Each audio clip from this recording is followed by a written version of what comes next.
হলিউডে নেমে এসেছে শোকের ছায়া। মাত্র ৩৬ বছর বয়সে মারা গেছেন জনপ্রিয় মার্কিন অভিনেত্রী হেইডেন পেনেটিয়ারি। এনবিসির জনপ্রিয় সিরিজ হিরোসের ইনডেস্ট্রাক্টিবল চেয়ারলিডার ক্লেয়ার বেনেট চরিত্রে অভিনয় করে বিশ্বজুড়ে পরিচিতি পেয়েছিলেন তিনি। পরে নাশভিলে সিরিজে কান্ট্রি সঙ্গীত শিল্পী জুলিয়েট বার্নস চরিত্রেও ব্যাপক প্রশংসা পান। রোববার হেইডেনের মৃত্যুর খবর নিশ্চিত করেন তার প্রতিনিধি।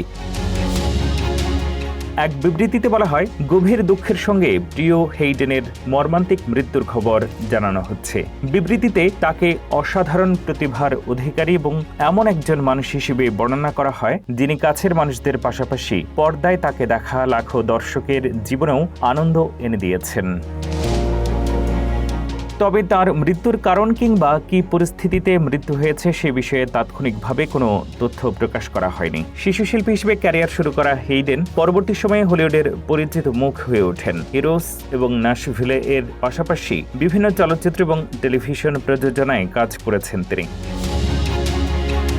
সম্প্রতি প্রকাশিত নিজের স্মৃতিকথা দিস ইজ মে এ রেকনিংয়ে জীবনের নানা কঠিন অভিজ্ঞতা নিয়ে খোলামেলা কথা বলেছিলেন এই অভিনেত্রী। শৈশব থেকে তারকা খ্যাতি, মাতৃত্ব পরবর্তী বিষণ্ণতা এবং মাদকাসক্তির সঙ্গে লড়াই, জীবনের নানা অধ্যায় উঠে এসেছে বইটিতে। মৃত্যুর খবর ছড়িয়ে পড়ার পর ভক্ত ও সহকর্মীদের মধ্যে নেমে এসেছে শোকের আবহ।